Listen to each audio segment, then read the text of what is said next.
Il y a ce geste qu'on fait tous vraiment des dizaines de fois par jour, sans même n'y prêter la moindre attention. Ouais, complètement. C'est devenu un automatisme. C'est ça.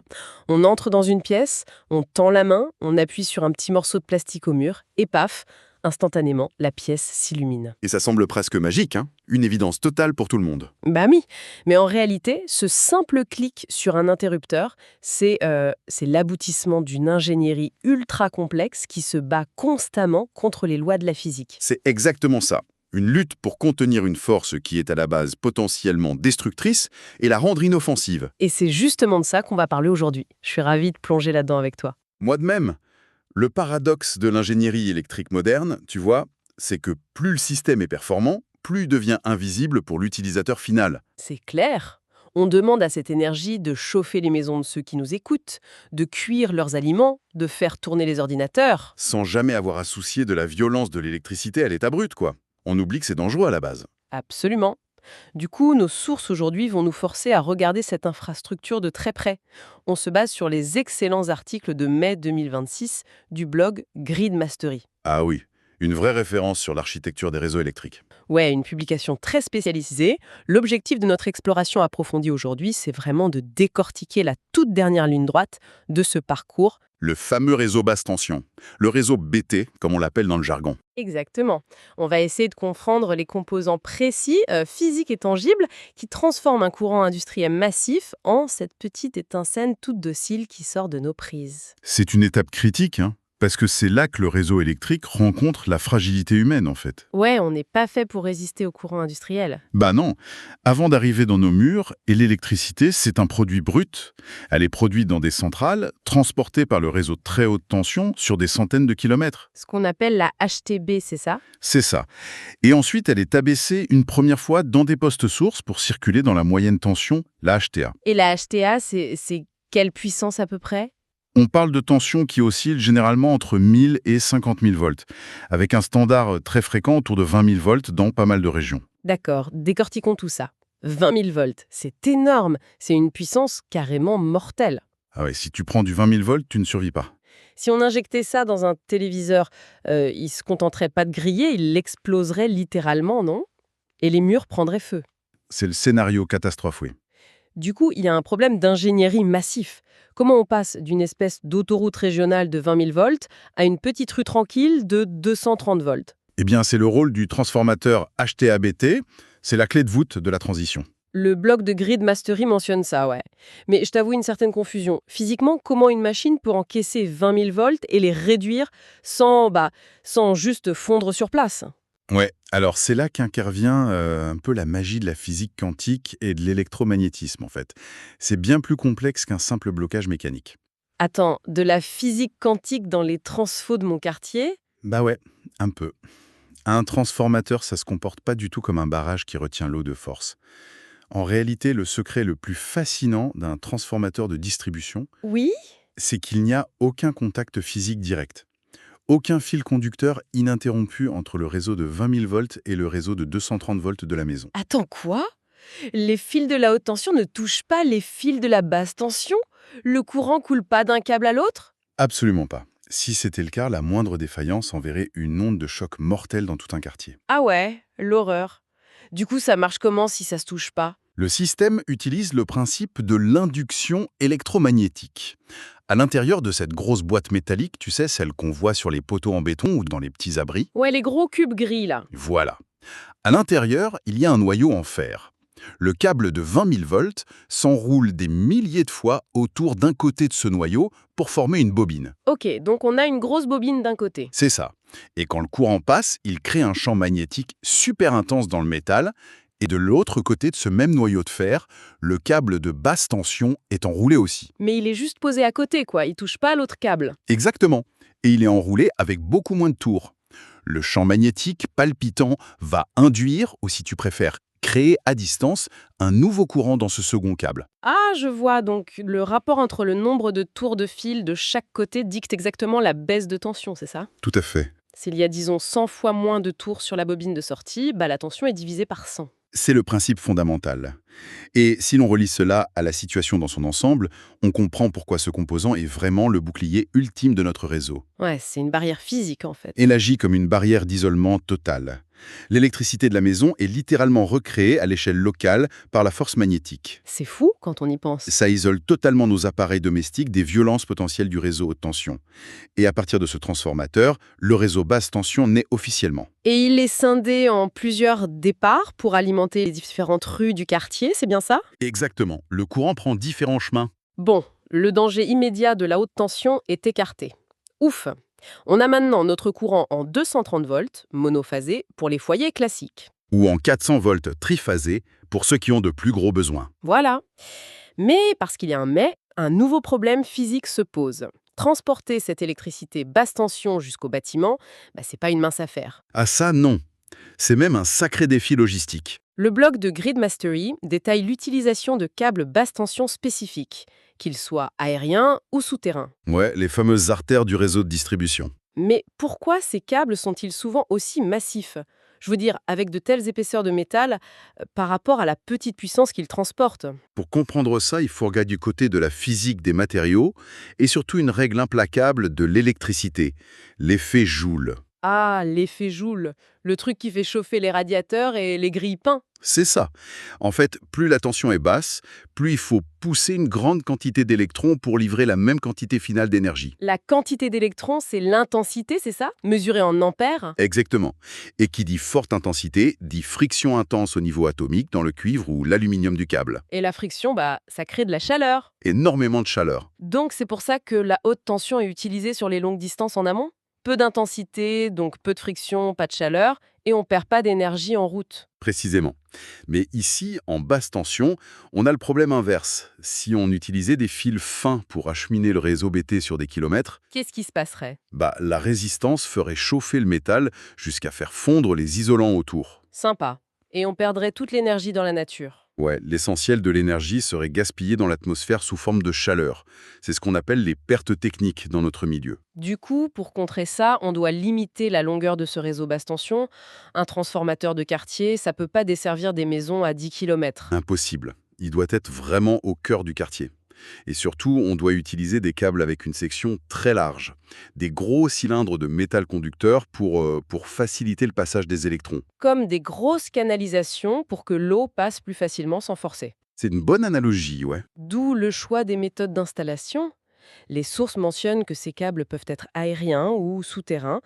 Je suppose que gérer cette fameuse chaleur joue un rôle là-dedans, hein. Complètement. Parce qu'enterrer un câble, ça doit coûter tellement plus cher que de juste l'accrocher à un poteau en bois. L'enfouissement est effectivement beaucoup plus coûteux. C'est des chantiers immenses, mais ça protège le réseau des intempéries, des chutes d'arbres, et on sait que les aléas climatiques sont de plus en plus violents. C'est vrai, les tempêtes arrachent moins de câbles s'ils sont sous terre. Et en plus, dans les tranchées souterraines, les câbles sont souvent entourés d'un sable spécifique. Ce sable aide à absorber et dissiper cette fameuse chaleur générée par l'effet Joule. Ah, super intelligent. C'est un radiateur géant, en fait. Exactement. Et en milieu urbain dense, c'est de toute façon la seule solution viable, tant pour des raisons d'espace que de sécurité thermique. Mais attends, si chaque maison a besoin de sa propre connexion à cette source basse tension, on ne peut pas se contenter de tirer un câble massif unique depuis le transformateur pour chaque foyer de la ville. Ah non, ce serait un cauchemar absolu. Logistique, économique, tout ce que tu veux. C'est là que l'architecture du réseau devient intéressante. On n'utilise pas des lignes directes, mais un système de ramification. On pourrait comparer ça au système sanguin, avec les grosses artères qui se divisent en petites veines. Ce qui est fascinant ici, c'est la géométrie du réseau de distribution finale. Il est conçu comme les branches d'un arbre gigantesque. Et comment ils font ces branchements sous terre sans que ça fasse des étincelles partout? Grâce à un composant discret mais totalement indispensable. Les boîtes de dérivation. Les boîtes de dérivation. C'est ces trucs qu'on trouve parfois encastrés dans des murets ou sous des trappes sur les trottoirs, hein. Voilà, c'est ça. Donc un gros tronc part du transformateur et ces boîtes agissent comme des nœuds pour créer des petites branches vers chaque maison. Exactement. Et ça permet aussi d'isoler un problème. C'est-à-dire?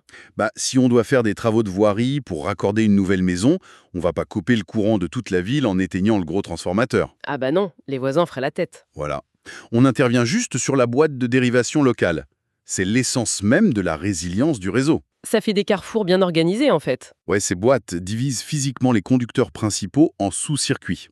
Elles contiennent des éléments de connexion extrêmement serrés et bien isolés. Pour être sûr que le courant ne saute pas d'un fil à l'autre. C'est ça, pour s'assurer qu'il n'y a pas d'arcs électriques, pas d'étincelles qui créeraient un court-circuit catastrophique en plein milieu de la rue. Ok, donc là, l'électricité est arrivée saine et sauve au pied de notre bâtiment. Elle est à notre porte. Mais lui, ouvrir grand la porte sans aucun contrôle, ce serait suicidaire. Et c'est là que ça devient vraiment intéressant. Ah, ouais. Pourquoi? Parce qu'on passe de l'infrastructure publique à la sphère privée. On entre à l'intérieur de nos murs. On arrive face au tableau de distribution, le fameux tableau électrique. Le boîtier avec tous les petits boutons. Exactement, et on a souvent tendance à le voir comme le cerveau de la maison, tu vois, l'endroit où toute la logique opère. Hein, je serais prudent avec cette analogie du cerveau. Ah bon? Pourquoi? Parler de cerveau, ça implique une capacité d'analyse et de décision complexe. Or, un tableau électrique classique, c'est pas très intelligent. C'est quoi alors? C'est plutôt un poste de douane très rigide, couplé à un système de réflexe mécanique extrêmement primitif, mais d'une fiabilité absolue. Un poste de douane, ok. Sa mission première, c'est juste de subdiviser le gros flux d'énergie entrant en petits ruisseaux gérables. Un pour le chauffe-eau, un pour les prises du salon, un pour l'éclairage. Et la deuxième mission, c'est la protection, grâce aux disjoncteurs. Voilà. Du coup, si le tableau, c'est pas un cerveau, on pourrait dire que les disjoncteurs, ce sont nos réflexes spinaux. Les réflexes spinaux. Ouais, tu sais, un peu comme quand on pose la main par erreur sur une plaque de cuisson brûlante. Ah oui. On n'a pas le temps d'y réfléchir, le cerveau n'analyse pas, le corps retire la main violemment par pur réflexe de survie. Le disjoncteur semble agir exactement de la même manière face au danger électrique. Cette analogie est beaucoup plus juste, oui. Les articles de Grid Mastery insistent d'ailleurs lourdement sur la nécessité de cette protection active. Parce que les dangers sont multiples. Absolument. Le danger à l'intérieur des murs prend deux formes très distinctes. Et le disjoncteur moderne, c'est un vrai prodige d'ingénierie parce qu'il utilise deux principes physiques différents pour nous protéger de ces deux menaces. Ok, détaillons ça, parce qu'on a tous vécu cette scène au moins une fois. C'est l'hiver, on organise une soirée raclette avec des amis. Le grand classique. On a branché 3 appareils à raclette sur la même petite multiprise. On a mis 2 radiateurs soufflants parce que les invités ont froid. Et puis quelqu'un a la bonne idée d'allumer la bouilloire pour une tisane. Et là, D'un coup, clac, le noir total. Plus de courant. Sur le moment, on est juste super agacé. Mais en réalité, le disjoncteur vient de nous sauver la vie. Comment il sait qu'il y a un problème? dans le cas de ta soirée raclette, on parle de ce qu'on appelle une surcharge. Le réseau domestique demande soudainement trop d'électrons pour alimenter tous ces appareils chauffants en même temps. Et on en revient à notre ami l'effet Joule. Exactement. Cette énorme intensité fait chauffer les fils électriques qui sont cachés dans tes cloisons. Si rien ne l'arrête, l'isolant en plastique autour des fils va fondre, il va goûter et il va mettre le feu à la charpente ou au mur. L'horreur absolue. Du coup, le disjoncteur empêche ça comment? Il utilise une protection thermique. À l'intérieur du petit boîtier, le courant passe à travers un bilame, c'est-à-dire deux petites lamelles de métaux différents qui sont collées l'une à l'autre. Et parce qu'elles sont faites de métaux différents, j'imagine qu'elles ne réagissent pas à la chaleur de la même manière. T'as tout compris. Quand le courant de la soirée raclette devient trop intense, ce bilame chauffe. L'un des métaux se dilate plus vite que l'autre, ce qui force la lamelle entière à se courber physiquement. Elles se tordent sous la chaleur. C'est ça. Et en se courbant, elle appuie sur un petit loquet mécanique, comme une souricière qui se déclenche, et clac. Les contacts s'écartent brusquement, ça coupe physiquement le passage de l'électricité. C'est purement mécanique. C'est mécanique, inexorable, et ça sauve la maison de l'incendie à tous les coups. C'est vraiment brillant de simplicité. Mais t'as parlé de 2 menaces. Quelle est la seconde? La surcharge, on a compris, mais l'autre? La seconde menace, c'est le court-circuit. Et contrairement à la surcharge qui s'installe en quelques minutes au fur et à mesure que ça chauffe, le court-circuit, lui, il est immédiat. Genre un truc qui pète d'un coup? Imagine qu'un rongeur grignote le câble de ton réfrigérateur derrière le meuble, et que les deux fils, la phase et le neutre, se touchent. Ah ouais, le fameux court-circuit. Le courant trouve un chemin direct, sans aucune résistance face à lui. Ça crée instantanément une étincelle explosive avec une intensité qui est des milliers de fois supérieure à la normale.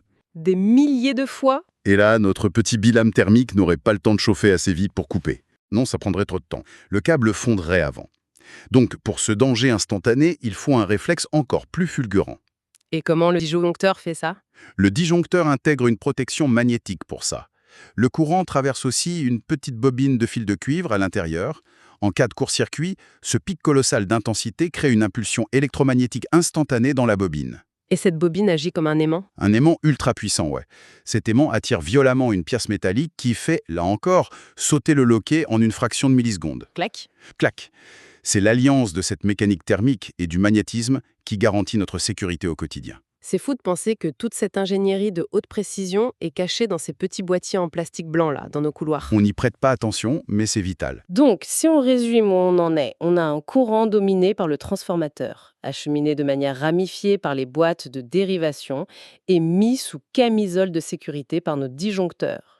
L'énergie est là, elle est sûre, elle est utilisable. Mais il manque un élément crucial pour faire tenir l'ensemble de cet immense édifice, surtout économiquement. Il faut compter ce qui est consommé. Ah, la caisse enregistreuse. C'est le rôle du compteur électrique. Et c'est là que les sources de mai 2026 sont fascinantes. Les travaux mis en avant par Grid Mastery soulignent que le compteur n'est plus du tout la simple caisse enregistreuse d'autrefois. Non, le vieux compteur avec sa petite roue dentée qui tournait plus ou moins vite, c'est un outil purement passif et juste financier pour faire la facture. Alors que les compteurs intelligents d'aujourd'hui, les fameux smart meters, ils transforment complètement le paradigme du réseau basse tension. Complètement. Alors, qu'est-ce que tout cela signifie pour la gestion du réseau? Si le tableau électrique dont on parlait tout à l'heure n'est qu'une espèce de souricière mécanique, est-ce que ce nouveau compteur intelligent, avec toute son électronique, ne serait pas en train de devenir le vrai cerveau du système? C'est une excellente façon de voir les choses. La donnée, en 2026, est devenue presque aussi précieuse que le courant lui-même pour maintenir l'équilibre physique du réseau. La donnée, oui. Ces compteurs, ils font quoi de plus? Ces compteurs intelligents analysent la qualité de l'énergie en temps réel. Ils ne font pas qu'additionner les kilowattheures à la fin du mois, ils mesurent la tension exacte reçue, la stabilité de la fréquence de l'onde. Et ils communiquent tout ça? Ils transmettent des paquets de données cryptés, par des ondes ou par les câbles eux-mêmes, directement au gestionnaire du réseau. Donc au lieu d'attendre que des habitants appellent en panique pour signaler une panne dans le quartier, le gestionnaire du réseau voit le problème émerger numériquement sur ses écrans, avant même que ça ne devienne critique. Cela soulève une question importante sur la prédictibilité, justement. Par exemple, si le gestionnaire observe grâce au compteur que tous les foyers d'une même rue voient leur tension chuter lentement chaque soir à 19 heures, Quand tout le monde rentre du travail, il allume le four. voilà, il sait qu'il y a un déséquilibre structurel. Peut-être qu'il y a eu trop de nouvelles pompes à chaleur installées dans ce secteur ces derniers mois. Et que le câble souterrain ou le transformateur local atteint ses limites physiques. Et ce qui nous amène directement à une réalité technique incontournable abordée dans notre plongée.